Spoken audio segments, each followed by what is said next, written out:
बेचना चाहते हैं। उन्होंने राम का सौदा किया, उन्होंने राम की शिलाओं को जिन पर राम लिखा था उनको बेचा, उन्होंने रामचंद्र भगवान की खड़ाओं तक को बेचा। अब उन्होंने राम को बेचा, अब काशी पहुंच गए और गंगा को बेचेंगे।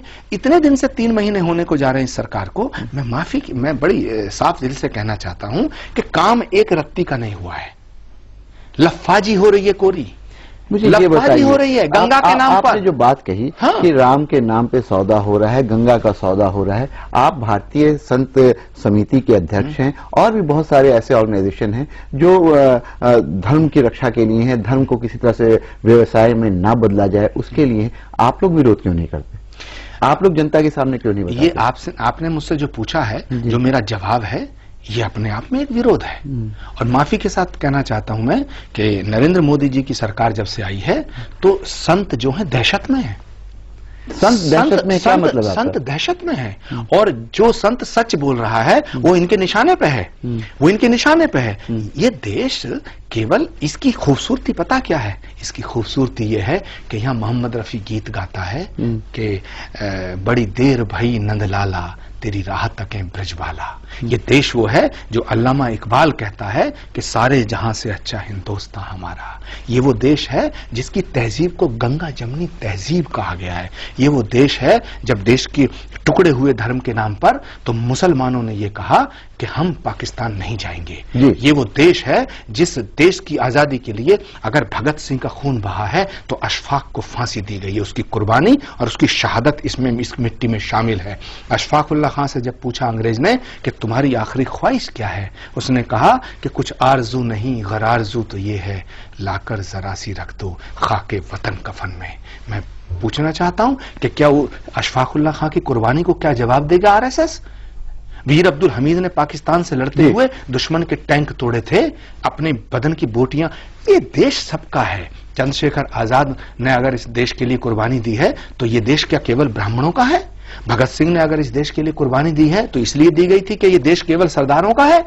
अशफाक उल्लाह खान ने अगर कुर्बानी दी तो क्या ये देश केवल मुसलमानों का है? ये देश जितना हिंदुओं का है उतना ही मुसलमानों का है। आपने बड़ी अच्छी बात कही कि ये देश जितना हिंदुओं का होता है उतना मुसलमानों का है, लेकिन रह रह करके कुछ ऐसी चीजें होती हैं जिससे मुस्लिम समाज की अगर बात करें, आपने नाम लिया है तो मैं आपसे सवाल कर रहा हूं कि उनको ये लगता है कि शायद उनके साथ यहाँ पे न्याय नहीं हो रहा है। अभी कुछ दिनों से आपने देखा होगा कि बहुत सारे मुसलमान नौजवान दहशतगर्दी आतंकवाद के आरोप में पकड़े जाते हैं, बरसों बरस तक जेल में रहते हैं और उसके बाद एक अदालत ये कहती है कि नहीं, इनके ऊपर जितने आरोप थे वो गलत पाए गए। इसके लिए किसको जिम्मेदार आप मानते हैं? देखिए, ये एक इंटरनेशनल साजिश है। अमेरिका किसी कीमत पे नहीं चाहेगा कि भारत और पाकिस्तान के रिश्ते मजबूत हों, पहली बात। दूसरी बात है, हमारे कुछ लोग भोले हैं, उनकी शराफत का नाजायज फायदा उठाया जाता है। मिसाल के तौर पे इतिहास गवाह है, गांधी की हत्या किसी मुसलमान ने नहीं की। इंदिरा गांधी की छाती को छलनी किसी मुसलमान ने नहीं किया। राजीव गांधी के टुकड़े किसी मुसलमान ने नहीं किए। बेअंत सिंह की हत्या किसी मुसलमान ने नहीं की। ललित माकन को किसी मुसलमान ने नहीं मारा। ये क्या है? ये क्या है? जहां तक सवाल है कि मुसलमान आतंकवादी हो रहे हैं तो मुसलमानों के अंदर अगर जो इनोसेंसी है और उसका फायदा उठा करके वो एक इंटरनेशनल साजिश का शिकार हो रहे हैं। लेकिन मैं इस बात को मानने को तैयार नहीं हूं कि केवल मुसलमान आतंकवादी है। ये जितने नाम मैंने गिनाए हैं तो ये क्या आतंकवाद नहीं था? तो क्या ये कह दिया जाए कि सारे सरदार आतंकवादी हो गए? क्या ये कह दिया जाए कि सारे नाथुराम गॉडसे ने अगर गांधी की हत्या की तो सारे उस कम्युनिटी को पूरा जिम्मेदार ठहराया जाए?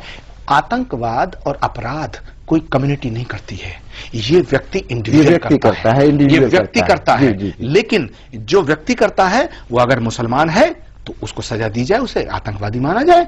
लेकिन अगर एक आदमी ने कोई गलत काम कर दिया है, गुनाह कर दिया है, तो सारे मुसलमानों को हम आतंकवादी मान लें? मैं ये दावे के साथ कहता हूं, जिम्मेदारी से कहता हूं कि इस्लाम आतंकवाद का नाम होता तो सारी दुनिया में इस्लाम नहीं फैलता, यजीदियत फैलती।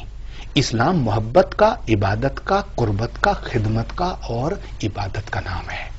ऐसे ही हिंदू धर्म दया का, शील का, क्षमा का, करुणा का, त्याग का नाम है, तपस्या का नाम है। आपने इतनी बढ़िया बात कही है, लेकिन ये बताइए, ये दोनों धर्मों की अपनी अपनी विशेषताएं हैं, अपनी अपनी खूबियां हैं, उसके बावजूद ऐसी क्या हालात बनते हैं कि दोनों में टकराव देखने को मिलता है, खासकर हिंदुस्तान में? सियासत और फेनेटिज्म, फैनेटिज्म जहां इस्लाम में आता है वहां वो गलत हो जाता है, और कट्टरता जहां हिंदुत्व में आती है वो हिंदुत्व गलत हो जाता है। इस देश के हिंदू जिम्मेदार कौन? देखिए, मैं लखनऊ में गया, मैं मौलाना फिरंगी महली हैं, खालिद रशीद फिरंगी महली, मैं गंगा के नाम पर मौलाना कलवे जब्बात में जब गंगा के आंदोलन में था तो हमने उनसे कहा कि गंगा केवल हिंदुओं की नहीं है, ये मुसलमानों की भी उतनी है, आप मेरा साथ दीजिएगा। तो सब लोगों ने मेरा साथ दिया, और मुझे वहां जाके एक बात पता चली, मुझे फिरंगी महली साहब ने ये बताया। मैंने कहा ये फिरंगी महली ये क्या नाम है यहाँ? तो उन्होंने कहा साहब ये वो मोहल्ला है, और हमारे जो खानदानी थे उस वक्त गांधी जी यहाँ आकर के रुके थे, और गांधी जी जब यहाँ आकर रुके थे एक हफ्ता, तो एक हफ्ते तक किसी मुसलमान के घर नॉनवेज नहीं, अंडा तक नहीं बनाया गया था। जी। ये इस्लाम है, ये इस्लाम है।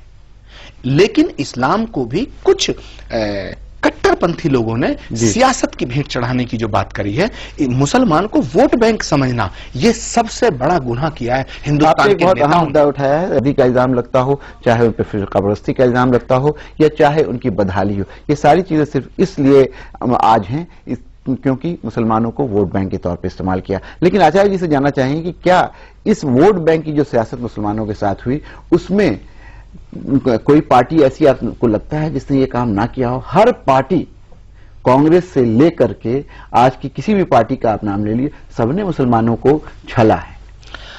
देखिए, यहां मैं एक बात आपको कहूं कि ये बात पक्की है कि मुसलमान को, इस कम्युनिटी को वोट बैंक की नजर से देखा गया जी। ये सबसे बड़ा गुनाह है जी। और उसमें कुछ मुस्लिम धर्म गुरुओं का भी उसमें ठीक है, उनका भी योगदान है जी। उनका भी है, क्योंकि क्या हुआ कि एक आदमी आया और उसने पूरी कौम का ठेका कर लिया जी जी। ठीक है, वो सही किया गलत किया, क्या रिजल्ट आया वो अलग है, लेकिन वो कर लेता है जी। तो ये ऐसा एक सौदा भी इलेक्शन में दिखा था। एब्सोल्युटली। तो इन चीजों से, एक तो इन दायरों से बाहर आना पड़ेगा। दूसरी बात यह है कि हम मुसलमान भाइयों से ये कहना चाहते हैं, और उनकी कौम के जो भी रहनुमा हैं जी जी, सच्चे रहनुमा जो हैं, उनसे मैं एक दरख्वास्त करना चाहता हूं कि एक तो वो अपनी कौम में 100% लिटरेसी लाएं। तालीम की जरूरत है, जिसको धर्म में भी बताया है कि तालीम बहुत जरूरी है ना, इंपॉर्टेंस दिया गया है। अगर कोई आदमी तालीम शुदा है और उसको नॉलेज है तो वो अपना फैसला सही लेगा जी, है ना, वो पीछे नहीं चलेगा जी। लेकिन इसमें एक चीज मैं आपसे कहूं कि जो रीजनल पार्टी है, इन पार्टीज ने मुसलमानों को कतई उजाला देखने को एक तरह से देखने नहीं दिया, उन्हें वहीं घेरे रहे। लेकिन कैसे देखने दें जब मुसलमानों को कुछ देने की बात होती है, उनके साथ कुछ करने की बात होती है। ये कहा जाता है कि मुसलमान चूंकि बहुत बुरी हालत में, सच्चर कमेटी की रिपोर्ट आपने देखी, और ये माना गया कि दलितों से भी बदतर हैं मुसलमान, और हुआ कि इनको रिजर्वेशन दिया जाए, तो फिर दूसरी पार्टियां खड़ी होकर कहती हैं मुसलमानों का तुष्टीकरण है, मुस्लिम अपीजमेंट की पॉलिसी, उनको खुश कर रहे हैं। कैसे कोई करे? इस देश के नेताओं से मैं एक बात कहना चाहता हूं कि अगर मुसलमान के बुरा हाल है तो हिंदुओं में भी ऐसी कम्युनिटी कितनी है कि जिनके बुरे हाल है। आप इनको मुसलमान की तरक्की करी जाए, या हिंदू की तरक्की की जाए, दलित की तरक्की की जाए, या ब्राह्मण की तरक्की की जाए, ऐसा क्यों सोचते हैं? जो भी बुरे हाल है इकोनॉमिक बेसिस पे उन सब की तरक्की क्यों ना की जाए? और माफ करना, दुनिया में नहीं, तो अभी तो नरेंद्र मोदी कह रहे हैं कि सबकी तरक्की करूंगा मैं। वो क्या कह रहे हैं और क्या करेंगे, ये भगवान करे कि इस मुल्क की तरक्की हो, और भगवान करे, परमात्मा करे कि हिंदुस्तान का प्रधानमंत्री की तरह एक्ट करे। हिंदुस्तान का प्रधानमंत्री अभी जो एक्ट कर रहे हैं, भारत का प्रधानमंत्री अभी एक भारत का प्रधानमंत्री की तरह एक्ट नहीं कर रहे हैं, वो बीजेपी के नेता की तरह एक्ट कर रहे हैं।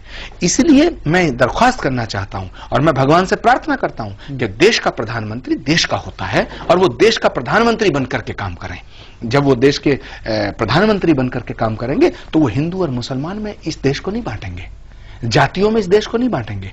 तो नेताओं को यह चाहिए कि मुसलमानों का और हिंदुओं का जो आर्थिक आधार है, उसके बिना पे उनकी फैसल साहब स्कीम बने, और इस देश में कहने के लिए बहुत जातियां हैं जी, कहने के लिए बहुत धर्म है, लेकिन मेरे दोस्त एक ही जाति है, वो अमीर, और दूसरी जाति है गरीब जी। बहुत बड़ी बात। अमीर और गरीब जी जी। गरीब किसी भी जाति का हो गरीब है, अमीर किसी भी जाति का हो वो अमीर है।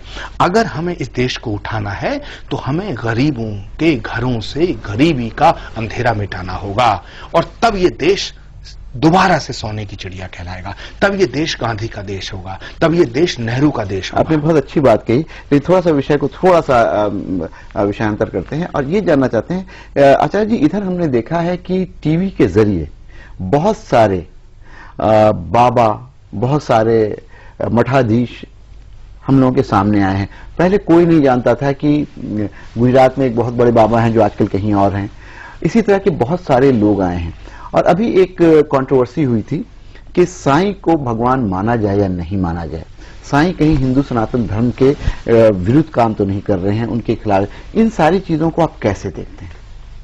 देखिए, पहली बात तो मैं आपको बोलूं बेबाकी से, बड़े अदब के साथ जी, भगवान को किसी ने नहीं देखा जी, मैंने भी नहीं देखा जी, जब मैंने भगवान को देखा ही नहीं जी, और भगवान को किसी ने नहीं देखा, तो फिर भगवान कैसा है ये कहने वाला कौन क्या हो सकता है? भगवान ऐसा है और ऐसा नहीं है ये वो कह सकता है जिसने परमात्मा को देखा हो। कोई भी धर्म गुरु अगर दुनिया में ये दावा कर दे कि परमात्मा ऐसा है, परमात्मा वैसा है जैसी तुम्हारी श्रद्धा। किसी को परमात्मा सूरज में नजर आया, किसी को चांद में नजर आया, किसी को धरती में नजर आया, किसी को गंगा में नजर आया, तो फिर किसी को साईं में नजर आता है। अगर हाँ, भगवान को भगवान नहीं बनाता, भगवान को भगवान भक्त की श्रद्धा बनाती है। यदि किसी को साईं की सूरत में भगवान की सूरत दिखती है तो इसमें बुरा क्या है? अगर कोई भी धर्मगुरु ये कहता है कि साईं में भगवान नहीं है, और सनातन धर्म की तो बात ही छोड़ दो, सनातन धर्म तो ये कहता है कि जर्रे जर्रे में परमात्मा है। शंकराचार्य ने उनका विरोध किया है। सनातन धर्म कहता है जर्रे जर्रे में परमात्मा है, तो फिर किस बात पे विरोध कर रहे कण हैं? कण में भगवान है। तो आप ये बताएं कि शंकराचार्य किस बात पे उनका विरोध कर रहे हैं, किस बात पे उनकी मूर्तियां तोड़ने की बात कर रहे थे? देखिए, मैं इसमें एक बात ये कहना चाहता हूं कि शंकराचार्य जी बड़े आदरणीय हैं, इसमें कोई संदेह नहीं है। तो लेकिन उन्होंने जो कहा है, और वो भी उम्र के इस पड़ाव पे कहा है, इसमें भी कोई बहुत बड़ी सियासत है, बहुत बड़ी राजनीति है। और ये राजनीति का ही एक रूप है कि एक धर्म की राजनीति कर रहा है आरएसएस, एक धर्म की राजनीति विश्व हिंदू परिषद और बीजेपी कर रहे हैं, और दूसरे तरह से ये धर्म की राजनीति का एक अलग स्वरूप है कि जो शंकराचार्य जी ने कहा है। महाराष्ट्र का चुनाव आने वाला है, निशाने पता नहीं कहां कहां है। और माफ करना मेरी बात को कि कोई भी व्यक्ति, चाहे वो कितना भी बड़ा धर्मगुरु है, धर्म और राजनीति ये भी एक बहुत बड़ा धर्म है। लेकिन आपके ऊपर भी आरोप लगता है कि आप भी कहीं ना कहीं राजनीति करते हैं, किसी राजनीतिक दल के साथ आप जुड़े हैं। मैं ये कहना चाहता हूं कि इस देश के अंदर जी, हर संत को राजनीति करना चाहिए। क्यों? कि देश राजनीति से चलता है, और अगर राजनीति में अच्छे लोग आएंगे, राजनीति में अच्छे महापुरुष आएंगे, तो राजनीति में जो गंदगी पिछले 20 सालों से आई, कहा जाता था आचार्य जी कि राजनीति से धर्म गुरुओं को, चाहे किसी धर्म के, उनको अलग रहना चाहिए। ये बहुत बड़ा ढोंग है। राजनीति से अलग कोई नहीं है, कोई धर्मगुरु राजनीति से अलग ना था और ना है और ना हो सकता है, क्योंकि राजनीति से जनता का कल्याण होता है, राजनीति का बुनियादी सिद्धांत है, और धर्मगुरुओं का भी बुनियादी सिद्धांत है कि जनहित होना चाहिए, जन कल्याण होना चाहिए। तो जब दोनों का मोटिव एक है तो दोनों अलग कैसे हो सकते हैं? ये अगर कोई कहता है कि कोई आपका मोटिव क्या है? मेरा मोटिव, आपका मोटिव समाज सुधार है या राजनीति का सुधार? अगर समाज को सुधारा जाएगा तो ये राजनीति तो हो गई, क्योंकि समाज राजनीति के बिना कैसे सुधरेगा? अगर कोई धर्मगुरु ये कहता है, कोई साधु ये कहता है कि मैं राजनीति बात नहीं करता, वो सबसे बड़ा झूठ है। नाज़रीन, आपने बातचीत सुनी आचार्य प्रमोद कृष्णम साहब से। उन्होंने बहुत सारी चीजों पे बातचीत की और बहुत खुल करके ये कहा कि अगर कोई साधु समाज से कोई आदमी ये कहता है, कोई धर्मगुरु ये कहता है कि वो राजनीति नहीं करता है या राजनीति से दूर रहना चाहता है, तो वो झूठ बोलता है, वो गलत बोलता है। राजनीति का और धर्म का समागम हो सकता है और साथ चल सकती है, और अगर धर्म के लोग इसमें आएंगे तो शायद राजनीति भी सुधरेगी। उन्होंने एक और बहुत अच्छी बात कही है कि हिंदुस्तान की खूबसूरती इस बात में है कि हिंदुस्तान में हिंदू, मुस्लिम और सारे धर्म मिलजुल करके रहें। अगर आचार्य प्रमोद कृष्णम जी की बात लोग सुन रहे हैं और इस पर थोड़ा भी अमल करें तो शायद हिंदुस्तान में जिस तरह की फिरका परस्ती है, जिस तरह की कम्युनलिज्म है और जिस तरह का तनाव आज दिख रहा है, वो शायद कम होगा। आज तक में बस इतना। अगले हफ्ते फिर किसी नई शख्सियत के साथ मुलाकात होगी। मुझे इजाजत दीजिए। आदाब।